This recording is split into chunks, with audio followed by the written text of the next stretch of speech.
Alright, so Arch Enemy's first album, Black Earth, 1996, a supergroup at the time, presenting their earliest and one of the earlier contributions to melodic death metal.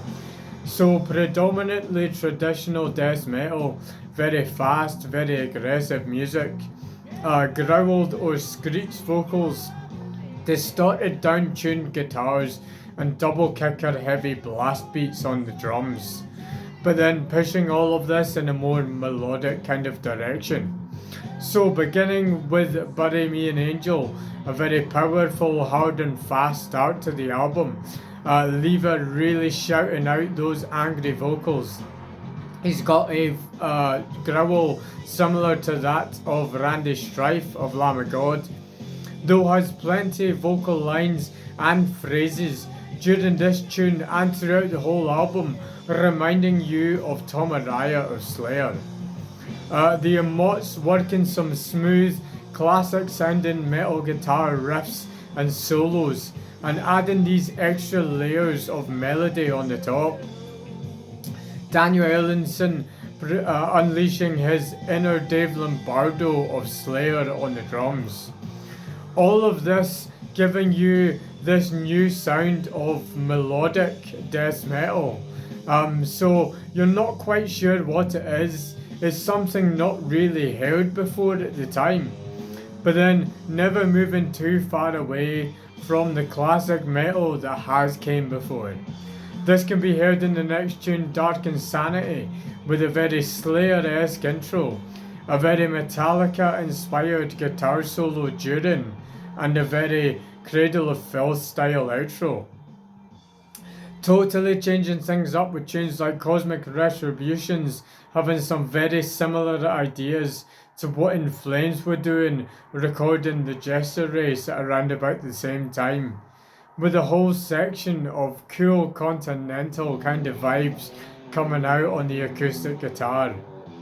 Slowing things down with Eureka, but which still has that angry feel about it, but adding a different epic sort of sound to it, with a guitar solo that you would imagine hearing in an 80s rock tune. Bringing things back to this traditional sound of death we all love, Transmission Macabre is a seriously harsh tune.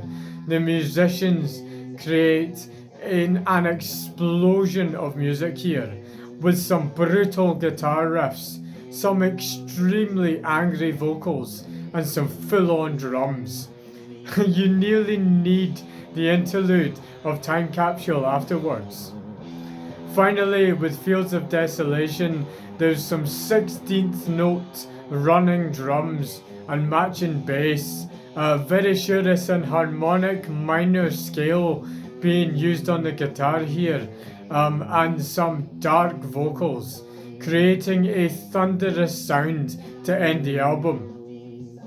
So altogether, producing an extraordinarily strong debut album. Highlights, you could say, Transmission Macabre for its brutality, or that Bury Me an Angel is a swift classic. But the biggest standout here is Johan Lever's vocals.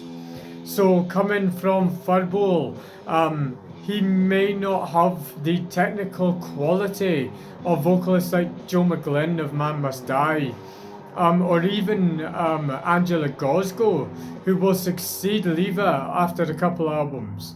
But Lever brings a raw rage to his vocals here, like no one else could. He brutalizes this album, giving you a voice you could stand and fight beside to deal with those demons you've got. Michael Amott would have just missed out on recording Heartwork with Carcass 3 years earlier, and made his rock band Spiritual Beggars. But it's here where he'll finally get the chance to create and record some melodic death metal of his own, and bring in his younger brother Christopher to show off playing lead guitar when he's not at school or playing with Armageddon. Daniel Ellinson would have just finished recording Subterranean with In Flames a year previously and still has his band Eucharist. But it's here where he'll find his place and stay.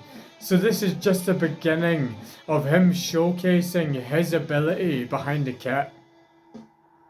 The sleeve notes on this album say this was recorded in 1986, 10 years before it was released.